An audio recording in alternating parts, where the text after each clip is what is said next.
When I met with my bishop back in April of 2021, and I told him that I was leaving my marriage because I was gay, he told me to read Charlie Bird's book, Without the Mask. Charlie grew up in the same area as me, and I see his family all the time. I told my bishop that I had read his book. My bishop then proceeded to tell me to be like Charlie, to stay in the church, to stay single, and not to date women. I cut the bishop off mid-sentence, and I said, "Bishop, I did read his book. And you know what I noticed? He never said he was going to stay single. And he never said he was going to stay celibate. He said he was going to carve his own path, even if it made him unpopular." My bishop just stared at me. And then he did something that still hurts me to this day.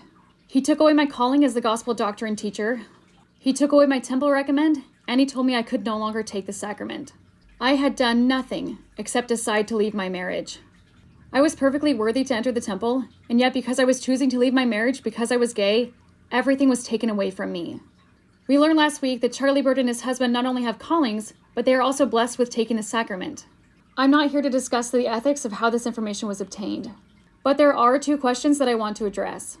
One, is Charlie Bird privileged in the church? And two, does making this information public, that Charlie and his husband have callings and take the sacrament, make a positive change? Number one, yes, of course Charlie is privileged, and that hurts. That is so painful. If the leaders of the church talk to God and are inspired, then why are so many people being treated differently? I am thrilled for Charlie Bird. We also learned that there are 6 other couples who are in legal same-sex marriages who also enjoy the privilege of taking the sacrament. I celebrate that. I also feel a deep sense of loss. Why are so many of us treated differently? I would that every queer Latter-day Saint had a bishop like Charlie's.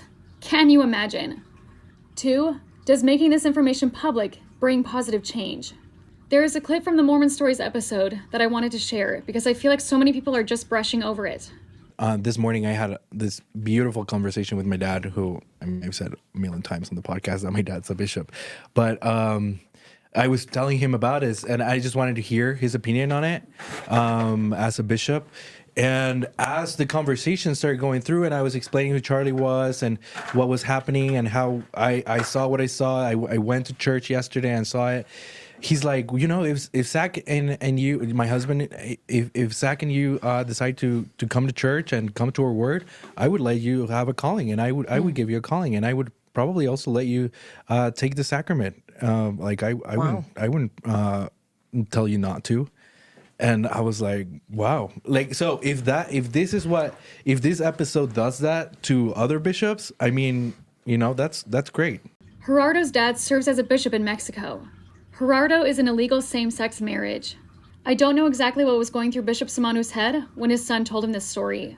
But it sounds to me like Bishop Simanu felt that because another bishop was carving their own way, so to speak, in allowing this righteous gay couple to take the sacrament, he could make that choice too. If one bishop changes his mind because he learns that another bishop is choosing better to give a gay couple the sacrament, then this news has done a tremendous amount of good. I don't think it's an exaggeration to say that every ward has at least one person from the LGBTQ community. And as many of us know, queer Latter-day Saints are killing themselves because they have no place in the church. What is happening right now, from my perspective, is that queer Latter-day Saints are carving a space for themselves. But that's nearly impossible without bishops like Charlie's leading the way. And if these privileges are ever taken away from Charlie or these 6 other couples, that says more about the church than about anything else.